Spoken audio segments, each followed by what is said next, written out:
আজ আপনাদের উত্তর কলকাতার মানিকতলায় অবস্থিত গৌরীবাড়িতে পরেশনাথ জৈন মন্দির ঘুরে দেখাবো। এই মন্দিরের পাশেই লাগোয়া আরও 3টি জৈন মন্দির রয়েছে, যা রাস্তার পাশেই হাঁটা পথে পড়ে। মন্দিরের সঠিক ঠিকানাটা ডেসক্রিপশন বক্সে দেওয়া আছে। উল্টোডাঙ্গা থেকে 1.1 কিলোমিটারের কিছু বেশি দূরত্বে এই মন্দিরটি পড়ে। আপনি যদি ইউরোপিয়ান বা রাজস্থানী মহলের আদলে তৈরি নানা রকম ভাস্কর্যতে ভরা একটি সুন্দর মন্দির দেখতে চান, তাহলে এই মন্দিরটি আপনাকে অবাক করবে। মন্দিরের প্রধান গেটের আগে রাস্তার দুধারে দেয়ালে এই রকম সুন্দর ভাস্কর্য আপনার চোখে পড়বে, যা একটু দাঁড়িয়ে দেখলে আপনাদের কোনো দুর্গাপুজোর প্যান্ডেলের মতো দেখাবে। এটি হলো মন্দিরের প্রধান গেট। 1867 সালে শ্রী রায় বদ্রীদাস মুকিম বাহাদুর মহাশয় এই মন্দিরটি নির্মাণ করেন। এটি হলো শ্রী চন্দ্রপ্রভুজি মন্দিরের প্রবেশদ্বার। এর পাশেই রয়েছে দাদাজিওর মন্দির। চলুন দশমতম তীর্থঙ্কর শ্রী শীতলনাথজি মহারাজের মন্দির ও বাগানটি ঘুরে দেখি। মন্দিরের গেটের পাশে এই নকশাগুলো দেখতে খুব ভালো লাগলো। মন্দিরের প্রবেশের সময় সকাল 6:30 থেকে দুপুর 12টা এবং বিকেল 3টে থেকে সন্ধ্যে 7টা পর্যন্ত। মন্দির দর্শনে কিন্তু কোনো প্রবেশ মূল্য লাগে না। এক জায়গায় 4টি মন্দির খুব কম জায়গাতেই দেখা যায়। এটি হলো মূল মন্দিরটি। এই প্রসঙ্গে বলে রাখি, এখানে কিন্তু বড় ডিএসএলআর ক্যামেরা বা প্রফেশনাল ফটোগ্রাফি, ভিডিওগ্রাফি কিন্তু অনুমতি নেই। মন্দিরের গর্ভগৃহে ছবি তোলার অনুমতি নেই, কিন্তু মন্দিরের বাইরের চত্বরে আপনারা ছবি তুলতে পারবেন, ভিডিও তুলতে পারবেন। জৈন ধর্মের 23তম তীর্থঙ্কর শ্রী পরেশনাথজির নাম অনুসারে এই মন্দির চত্বরগুলি নির্মাণ হয়েছিল। এটি হলো মন্দিরের নিজস্ব পুকুর বা জলাশয়। এখানে নানা রকমের কচ্ছপ, রঙিন মাছ এবং অন্যান্য পুকুরের মাছও দেখতে পারবেন।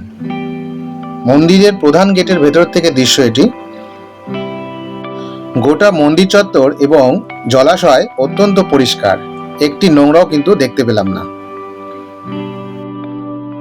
আসলে এই পরেশনাথ মন্দিরটি একসঙ্গে 4টি মন্দিরের সমন্বয়ে গঠিত। কিভাবে যাবেন এই মন্দিরে? রেল লাইনে আসলে যে কোনো স্টেশন থেকে আপনাকে শিয়ালদা লাইনের বিধাননগর স্টেশনে নামতে হবে। বিধাননগর স্টেশন থেকে অটো করে বা বাসে করে গৌরীবাড়ি নামবেন। বাদিক দিকে রাস্তা ধরলেই 5-6 মিনিট লাগবে আপনার এই মন্দিরে পৌঁছাতে। মন্দিরের মাঝখানে রয়েছে অপূর্ব সুন্দর ফোয়ারা বা ঝর্ণা, যেটি রাত্রেবেলা আলাদা রকমের সৌন্দর্য দেখায়। এটি হলো মূল মন্দির। কলকাতা বা তার অন্য দূর দূরান্ত থেকে যদি বাসে করে আসেন, আপনাদের নামতে হবে খান্নাতে বা তারপরের স্টপেজ গৌরীবাড়ি বাস স্ট্যান্ডে। সেখানে নেমে হাঁটা পথে 5 থেকে 6 মিনিটেই পেয়ে যাবেন এই মন্দিরটি। বাসে করে যদি বারাসাত জেলা বাস স্ট্যান্ড থেকেও যান, তাহলে আপনাদের ধরতে হবে L238। সেখানে কন্ডাক্টরকে বলতে হবে আমি পরেশনাথ জৈন মন্দির নামবো গৌরীবাড়িতে। তারা আপনাকে সঠিক জায়গায় নামিয়ে দেবে। সেখান থেকেই 5-7 মিনিটের দূরত্ব এই মন্দিরটি। ছুটির দিনে যদি আপনি মনে করেন দিনের অর্ধেক সময় অতিবাহিত করে খুব সুন্দর জায়গাগুলি দেখব, তাহলে এই মন্দির কিন্তু দেখতে আপনার বেশিক্ষণ সময় লাগবে না। এর পাশাপাশি আপনি রাম মন্দির, জোড়াসাঁকোর ঠাকুর বাড়ি এবং মার্বেল প্যালেসও ঘুরে দেখতে পারেন, সব এরই আশেপাশে। মন্দিরের গায়ে নানা রকম পাথরের কাজ ও বিদেশি কাঁচের কাজ করা ভাস্কর্য আছে। ভেতরে নিষেধ আছে, তাই আপনাদের ছবি দেখাতে পারলাম না। এটা বলতে পারি, আপনি এই মন্দিরের কারুকার্য দেখে অবাক হবেন এবং মন্দিরের গর্ভগৃহকে পরিক্রম করতেও পারেন। মন্দিরের সামনে একটি বাগানের দৃশ্য এটি। এখানে নানা রকমের ফুল গাছ এবং পাতাবাহারি গাছ খুব সুন্দরভাবে সাজানো আছে। গোটা মন্দির চত্বর জুড়ে রয়েছে স্ট্যাচু, নানা ধরনের স্ট্যাচু কিন্তু এখানে আপনারা দেখতে পারবেন। অসম্ভব কারুকার্যে ভরা এই মন্দিরটি কাছ থেকে দেখলে কিন্তু আপনাদের আরো বেশি ভালো লাগবে। মন্দিরের সামনেই দর্শনার্থীদের জন্য বসার জায়গাও কিন্তু আছে। মন্দিরের সিঁড়িতে ছবি তোলা নিষেধ আছে, জুতো রাখার জন্য কিন্তু আলাদা একটা শু স্ট্যান্ডও রয়েছে। মন্দিরের গর্ভগৃহে এক অক্ষয় প্রদীপ আজও কিন্তু জ্বলছে, যা এক অতি আশ্চর্যের এবং বিস্ময়কর বিষয়। ভেতরে কাঁচ ও আয়নার কারুকার্য যা আপনাদের ইউরোপীয় স্থাপত্যের কথা মনে করিয়ে দেবে।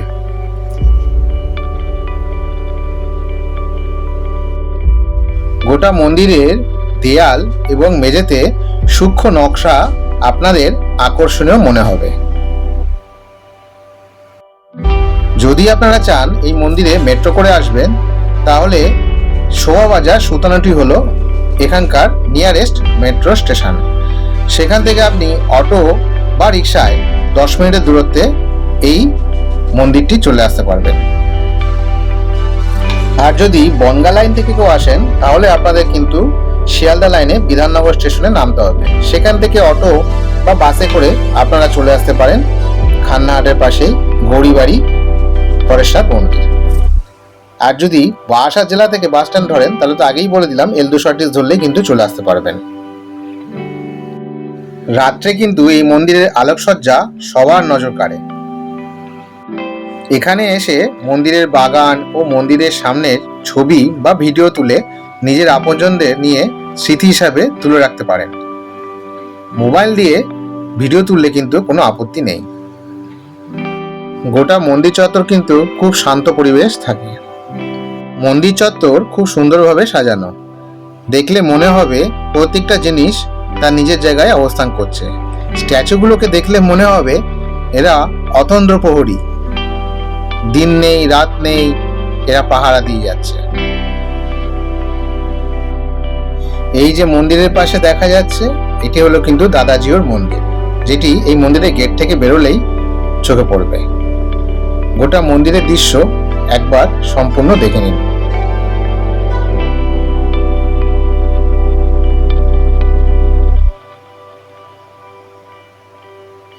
চলে এলাম দাদাজিওর মন্দিরে।